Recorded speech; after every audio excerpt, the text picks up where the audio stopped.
Hey friends, welcome to another Mum Talk video. Today the topic is working as a mum. So if this sounds interesting to you, stay tuned, give this video a big thumbs up because it really does support my channel. Don't forget to hit subscribe because we upload every Monday and Thursday, and let's get into it. If this is the first time we're meeting, thank you so much for clicking on today's video. My name is Becca and I'm a mum to 4 and I am working full-time at the moment. This is the first time that I am working full-time with 4 little ones in my care, and I have been doing it for the past 8 months. I know when I took a year off from work to have my 4th bub, I was umming and ahhing whether or not I should go back to work. I am an academic. I love to be learning things and implementing things and researching and just using my brain in a way that is different to being at home as a parent. 8 months into the journey, and Mick and I are constantly in conversation about how that balance is going between me working full-time and also mental health, how it's going for the family, and all the things that are involved in the process of it all. So let's unpack it. First question is, how often do I see my kids? The boys are a little bit different because Michael assists me in getting them to childcare in the morning.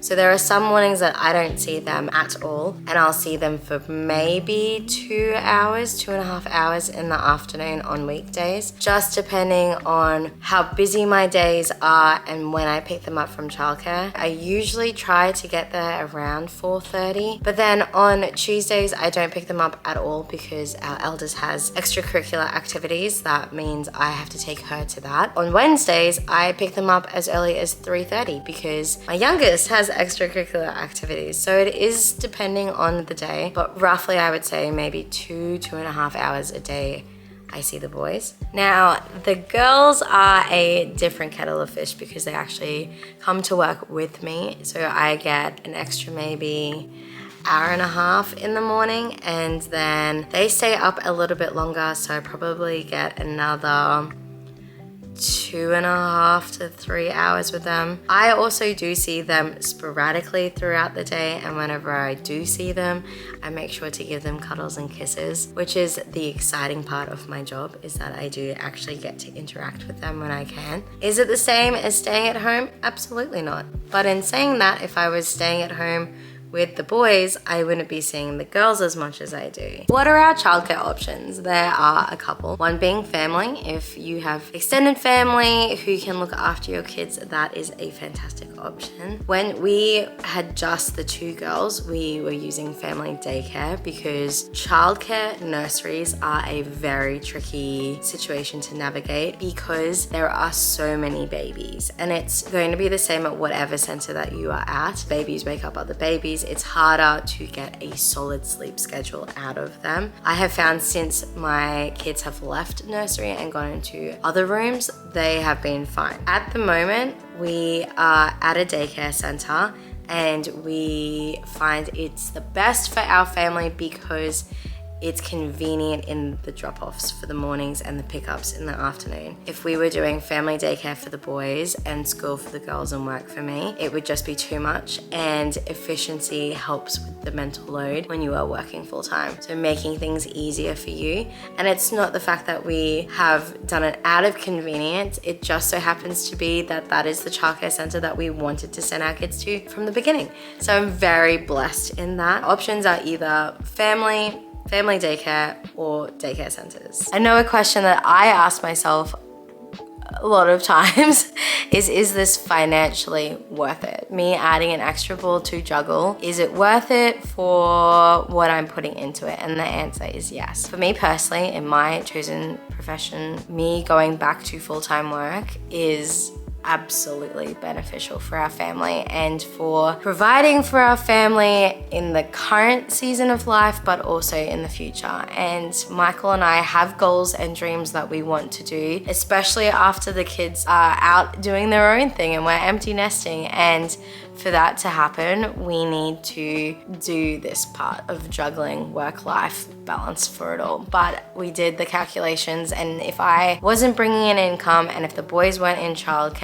and even if I was homeschooling the girls, it wouldn't be worth it. It is absolutely worth me working full-time. Now, in saying this, does it help with my mom guilt? Absolutely not. I still feel guilty probably 90% of the time, and especially on days where I am just exhausted, I wonder if it's worth it and am I doing the right thing? And I don't know.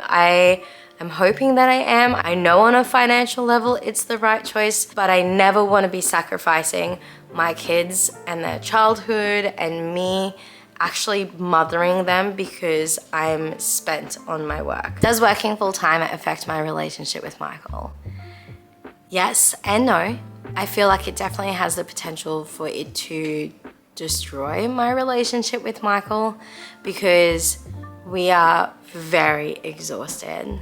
And I think filming this obviously in August, where we are 3/4 of the way through the year, is very different to how it would have been even at the start of the year around Easter time. We are tired all the time. So if we didn't prioritize our relationship, it could absolutely go to the side and just fizzle out. Now, the blessing is the fact that Mick and I, we truly are best friends. We're not just married for the sake of being married. And we get to a point where I personally just long to hang out with him.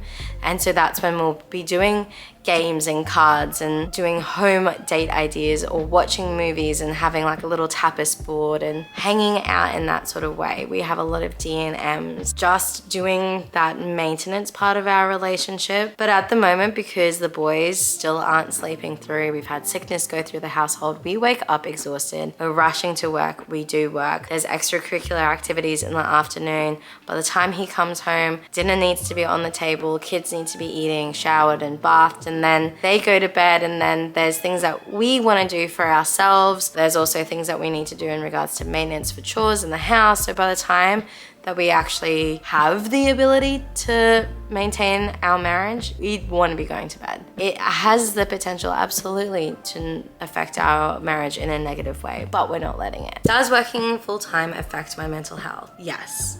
But I feel like in saying that, when I was a stay-at-home mom, I had bad days. You are going to have bad days no matter what you do for work, whether that's being at home or being out in the workforce. I am very mindful of it. Mick and I talk a lot about it. We take the precautionary steps. I've had to set boundaries for myself. I don't bring work home if I can. I also don't work on weekends. But in saying that, I use my school holidays. Even when the kids have time off school, there's one day a week that I will do something fun with them and hang out with them. But the rest of the week, I am working as if it's any other job, just like an office worker would. And I have found that to help bring balance into my life. And we make sure as a family on weekends that we are hanging out. And that is beneficial for everyone, but especially for me. I need to see the ocean. I need to feel the sand under my feet. I need to feel the sunshine. Like, I just need to breathe after such a mental work week, and having 4 kids of my own isn't exactly relaxing. And so it's trying to find the balance in it all.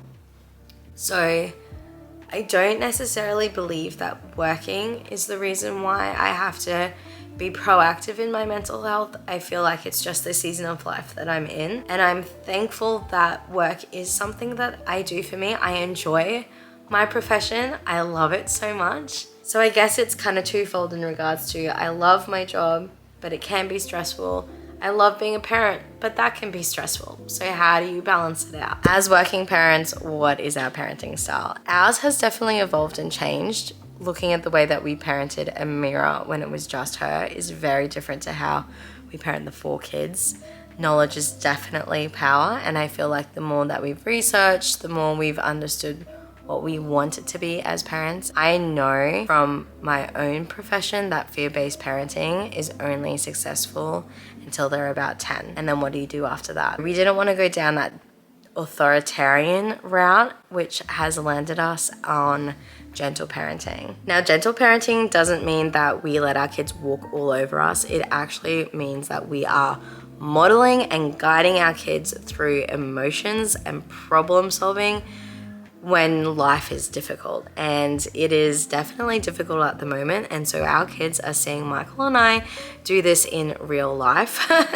There are many times where we'll need to communicate with the kids that we are feeling stressed, that we just need to breathe, that we need to go for a walk.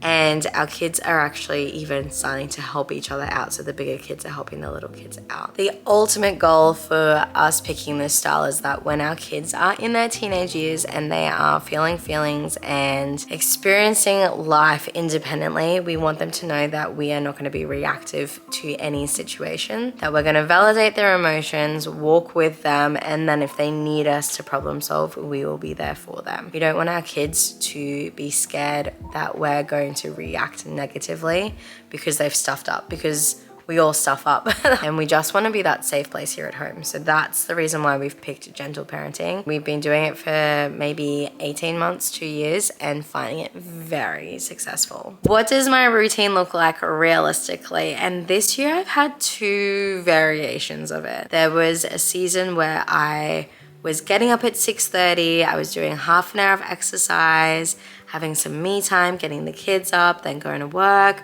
working full time, and then doing afternoon routines, etc. And then on the weekend we were going to the beach every Saturday or the playground, and then doing like a church family day on Sunday. At the moment, I have definitely hit my wall.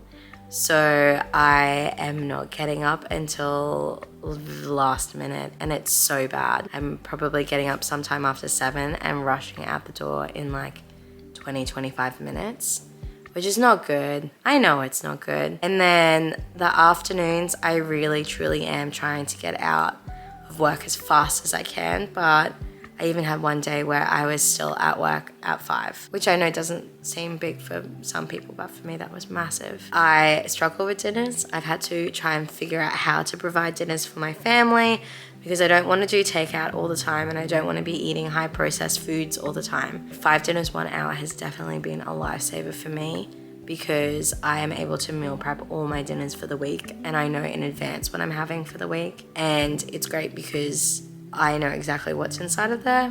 I know that I'm balancing out my proteins and my vegetables and just trying to get that well-balanced diet for myself. I am really hoping that final term of the year is going to be more balanced. I'm hoping that our trip down south to Sydney and Canberra is going to be the restart button that I need, because I want to get back to exercising and looking after me and sleeping properly, because Mick and I don't get to bed until midnight, and that's another reason why we're just not getting up. Oh, in an ideal world, I would love to have a better routine. That was literally my goal for this year, is to find a sustainable routine, and life just keeps throwing me curveballs and I can't find it. Thanks so much for catching up today about working as a mum. I hope this has given you comfort if you are currently working, that you're not alone in it.